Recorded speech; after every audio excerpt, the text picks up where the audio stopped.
Salut tout le monde, c'est DC et bienvenue dans une critique un peu spéciale car je vais critiquer une série globalement en entière, du moins les 3 premières saisons parce que la 4e arrive très bientôt sur Disney+. Cette série c'est The Bear et on va commencer avec la saison 1. 25 pounds? No, I ordered 200. What is beef? You still got that meat connect? You get $12.50 for that on eBay. Boom. You cut vegetables like a bitch. Not system. System, baby. System! This is your brother's house. I was running it fine without you. Why didn't he leave it to you then? Don't wipe your hands on your apron, chef. Jeff. I refer to everybody as chef because it's a sign of respect. You can throw down, huh? So how you gonna pass the family test? Delicious or impressive? Delicious is impressive. Word. Yo, family's up. I just never had plátanos with like grass on it. We want to change this restaurant, right? But we have to change the chemistry. Hey, why are you always like watching me? Because it's just sort of my job. We're the chili flakes. Cousin organizes, it's more confusing. Right there. Labeled chili flakes. This is a delicate ecosystem, and it's held together by a shared history and love. I have every intention of turning this into a respectable place of business. Eventually. Time to try the new sandwiches. Yo, this shit looks different. What do you think? It's redundant and white, just like you.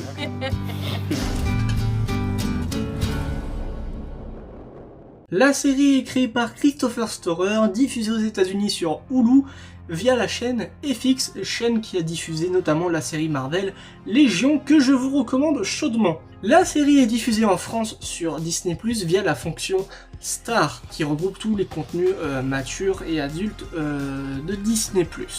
Mais avant de vous dire ce que j'en pense, un petit résumé rapide s'impose. Carmy, un jeune chef étoilé habitué des grands restaurants, se voit hériter de la sandwicherie italienne de son frère Michael après que ce dernier ait mis fin à ses jours. En reprenant l'affaire, il constate que ses collègues sont mal formés aux règles d'hygiène, et ce n'est pas tout. Richie, ami de Michael, a du mal à accepter le fait que Carmy est devenu le chef de cette équipe, et aussi le fait que le restaurant croule sous les dettes. Mais l'arrivée de Sydney, une apprentie douée, créative, inspirante et surtout impatiente de vouloir aider Carmy à réinventer le resto et à faire en sorte que tous les collègues deviennent de meilleures versions d'eux-mêmes, ce qui va créer des désaccords au sein du restaurant, ce qui va semer la discorde. Mais la grande question c'est est-ce que Carmy et Sydney vont réussir à atteindre leur objectif? Qu'est-ce que je pense de cette série dans sa globalité? Je trouve que c'est un pur chef-d'œuvre et c'est également ma série préférée et pour plein de raisons que je vais vous énumérer tout de suite. On va parler direct au point technique. La réalisation est juste excellente et créative. Je vais prendre par exemple l'épisode 7 qui est un plan séquence. Voilà, on est en plein chaos dans la cuisine, c'est le bordel. En effet, Sydney a fait une erreur en voulant lancer la vente à emporter dans le restaurant, ce qui va causer plein de dégâts, notamment une avalanche de commandes. Et aussi le fait que c'est le feu dans la cuisine. Voilà, on va suivre la caméra qui ne va pas du tout couper. Voilà, la caméra ne va pas s'arrêter de filmer pendant 20 minutes. Voilà, c'est un épisode très court mais intense. Voilà, on est dans le feu, c'est la merde en cuisine. On va suivre Carmy qui va peu à peu sombrer dans la folie, il va péter un plomb sur ses collègues, voilà, il va perdre ses moyens. Scène très dure aussi pour Sydney, voilà, qui doit endurer la colère de Carmy comme les autres collègues. Sydney qui va péter un plomb elle aussi au point de carrément dire à Carmy qu'elle démissionne alors que c'est la merde. Vraiment c'est un épisode intense, voilà, qui montre le fait que en restauration, tout n'est pas facile. On peut passer d'un bon jour à un mauvais jour. Moi qui ai travaillé par exemple aussi dans la restauration, dans des restaurants, donc c'est une situation qui peut arriver à tout le monde. Et en parlant de situations qui arrivent à tout le monde, transition toute trouvée, on va parler aussi du scénario, de l'écriture, du réalisme de la série. C'est absolument dingue. Cette série de manière générale est vraiment bien écrite. Tout ce qui se passe dans la série peut arriver à tout le monde. c'est vraiment des situations normales, voilà, qui touchent tout le monde. Voilà, j'ai travaillé dans les restaurants, donc c'est des situations qui me parlent. Voilà, donc je reconnais ces situations, j'en ai déjà vécu certaines. Donc ouais, donc c'est vraiment, il y a de la recherche, le réalisme est là, donc on y croit, c'est crédible. Et c'est porté par des acteurs excellents. Donc on va parler de l'acting, ils sont tous parfaits, il n'y en a pas un qui est meilleur que l'autre. Même des personnages qu'on voit très peu, même des petits rôles, pareil, ils sont tous excellents. Vraiment, niveau personnage, je vais parler du personnage de Michael, donc le frère de Carmy et Nathalie. Nathalie, la sœur de Carmy, qu'on voit aussi dans la série. Le personnage de Michael, qui est très peu présent, voilà, il est là seulement en flashback. Il est là durant les 3 saisons, son aura plane durant les 3 saisons, en fait tout part de lui, tout part de son suicide, en fait, des conséquences que ça va entraîner, l'héritage qu'il va laisser à Carmy et aux autres, à ses amis et aux autres membres de sa famille, et on va voir comment les personnages vont essayer de sauver le restaurant et de se sauver eux-mêmes, et c'est vraiment très intéressant, bien écrit, bien interprété, franchement c'est excellent. Pour moi le meilleur épisode de la saison 1, c'est l'épisode 7, comme je disais, le plan séquence, c'est la merde.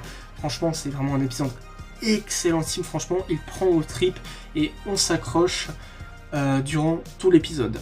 Pour terminer avec cette première saison, je dirais que c'est excellent, bien joué, bien écrit, bien réalisé, bref, tout est parfait, je recommande et on peut passer à la saison 2.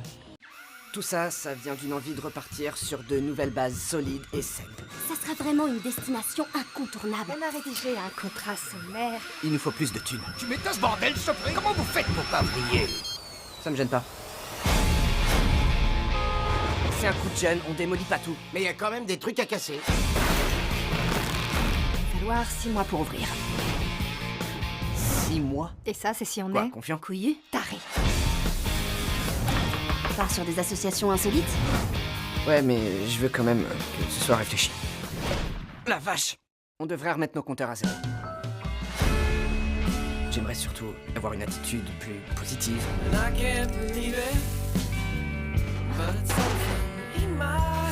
L'horloge tourne. On va vous envoyer quelques semaines dans une école de cuisine. On est encerclé de Sydney ici. Ne les regarde pas dans les yeux. Ce serait pour 5 jours par semaine. Ouais, je bosse pas le vendredi, ni le samedi. Est-ce que je peux parler au chef? C'est moi. Ah. Dis-moi-y. T'as pas intérêt à aller le dire à maman cette fois. Maman! Je te défie de le faire, appelle-la. Va tout cafeter, on va bien rire. Oui, trésor. Je supervise. Supervise quoi?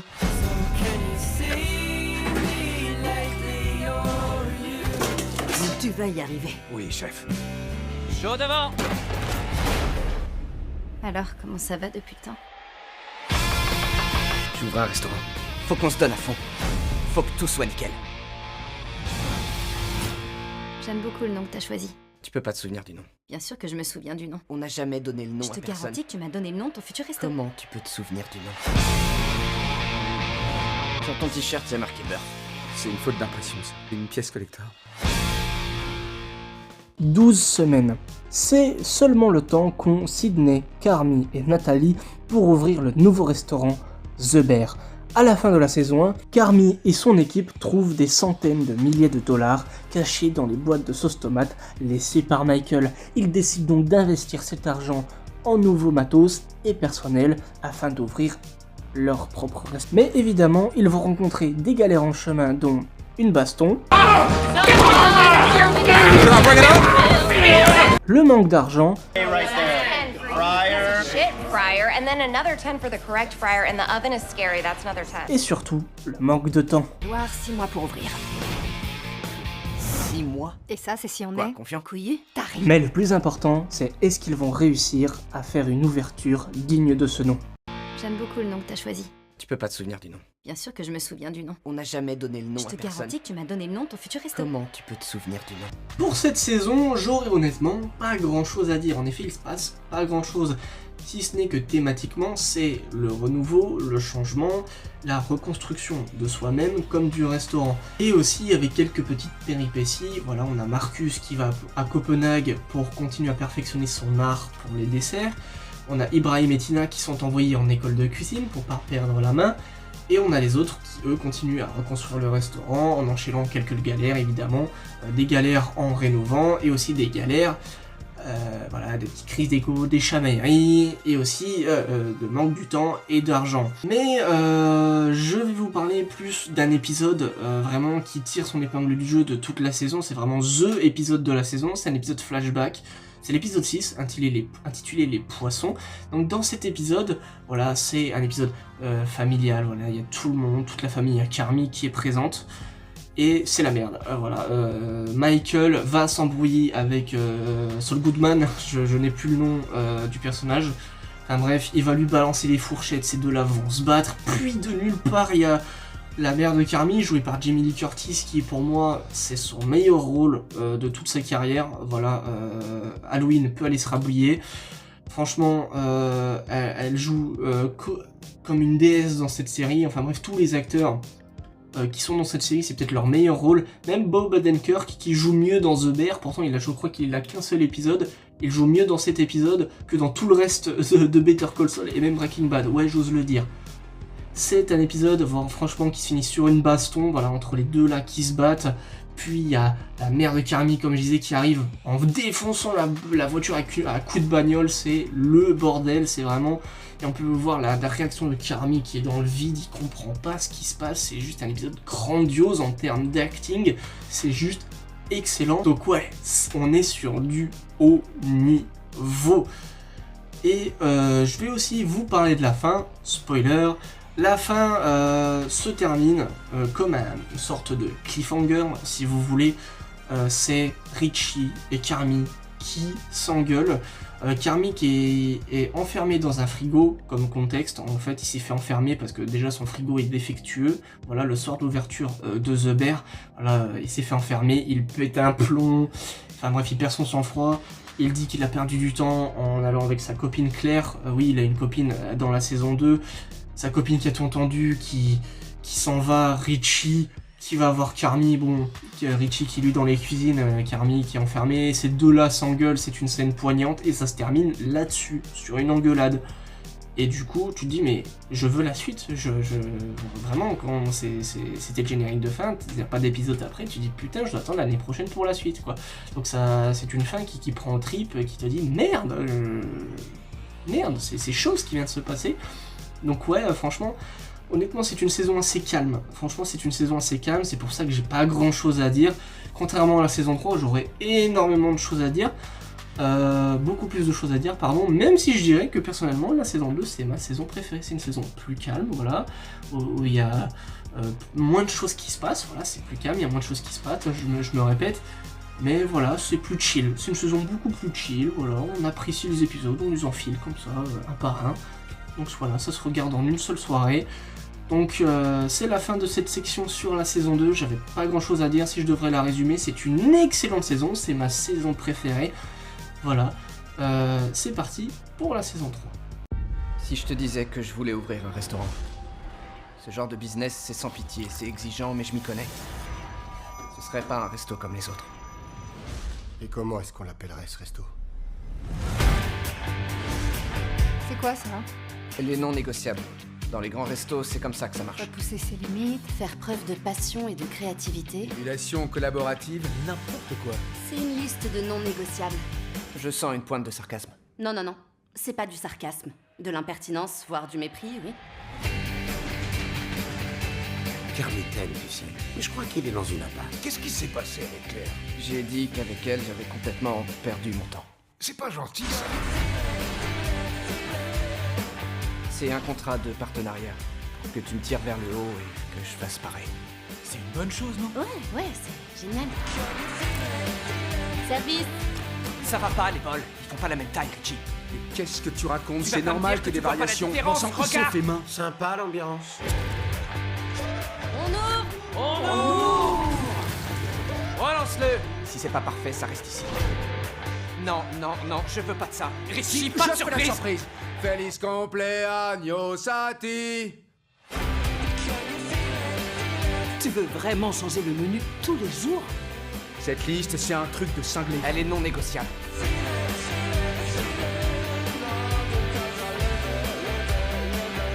Pourquoi tu fais ça? On l'aura, cette étoile. Je croyais qu'on s'en foutait. Si un de ces critiques culinaires débarque, c'est code rouge. Code rouge. Code rouge, t'as plein. Tous les soirs, c'est blindé. Alors où est le pognon? C'est tout ce que j'ai maintenant. Service. Ils vont à 2 à l'heure. Il faut que tu te calmes. C'est pas ça que tu voulais?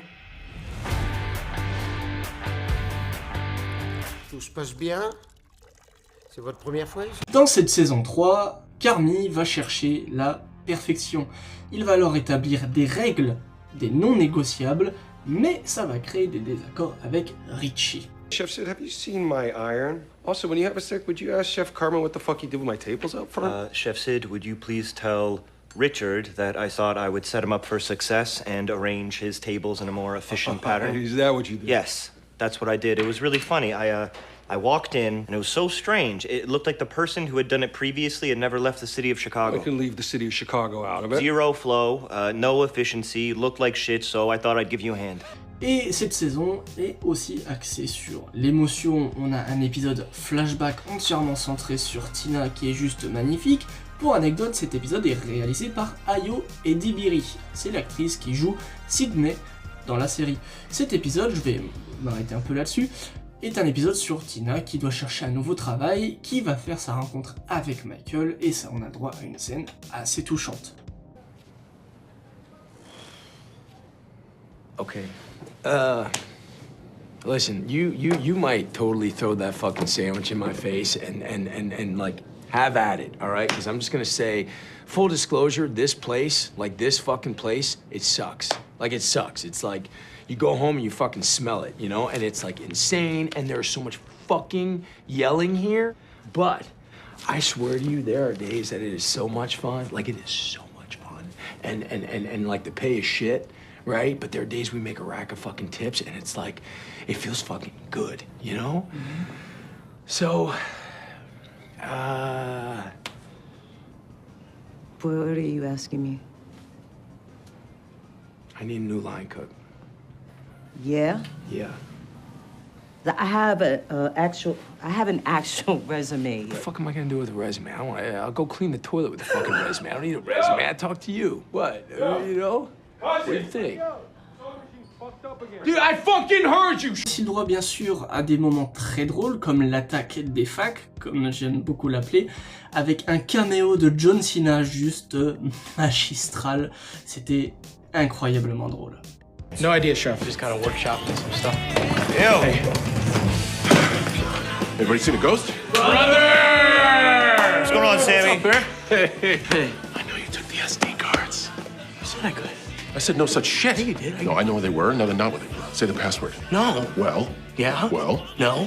Well, now I gotta haunt you. You're not gonna fucking haunt me. I'm at work right now. What is haunting? It means I'll remember he took the SD cards without permission, and someday when he least expects it, I'll do something weird. Richie put that there.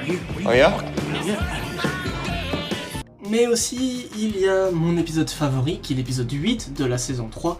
C'est l'épisode où Sugar, ou plutôt Nathalie, va accoucher de son bébé et elle n'appelle pas n'importe qui, mais sa mère. C'est un épisode juste exceptionnel. Il ne se passe rien.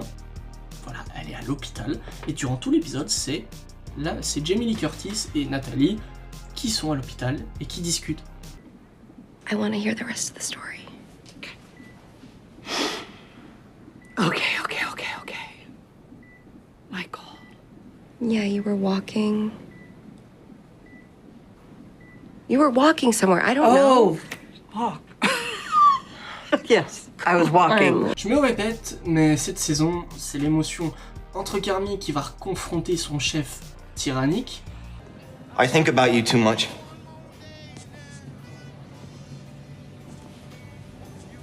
I don't think about you. Why are you such a fucking asshole? How am I an asshole? Do you have half an hour? You're welcome. I'm welcome? For what? You were an okay chef when you started with me. And you left an excellent chef. So you're welcome.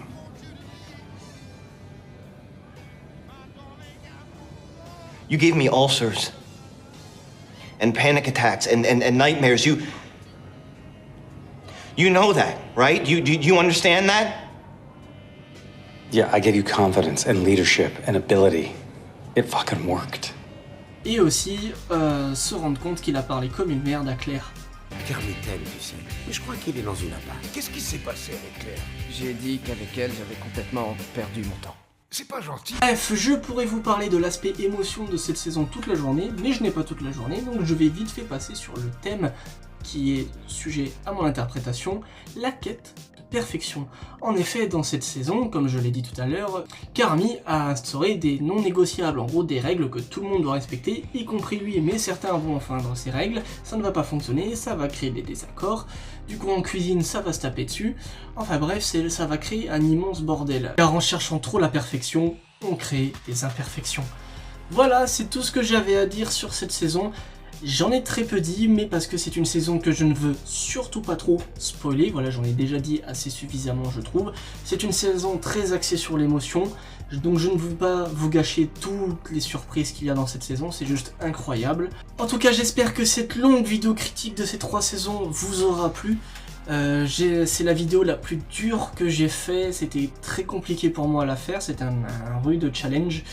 Avec les moyens du bord que je fais ça, donc c'était assez dur pour moi, c'est tout nouveau cette façon de faire, donc j'espère que ça vous aura plu.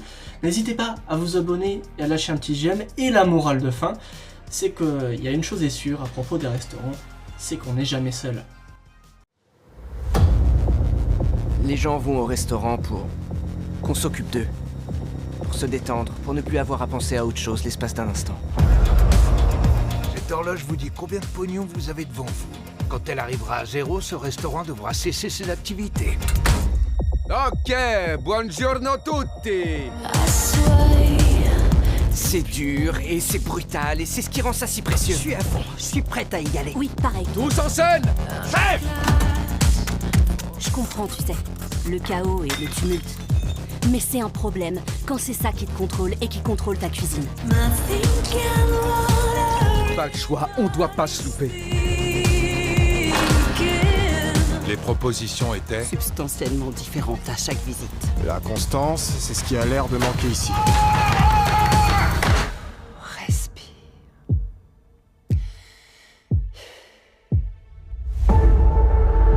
On pourrait faire ça. On pourrait prendre soin des gens, ce serait un endroit calme, où tout serait délicieux, on peut rendre les gens heureux. Je veux pas que tu te voiles la face, sous prétexte que tu peux le faire. Salut, père.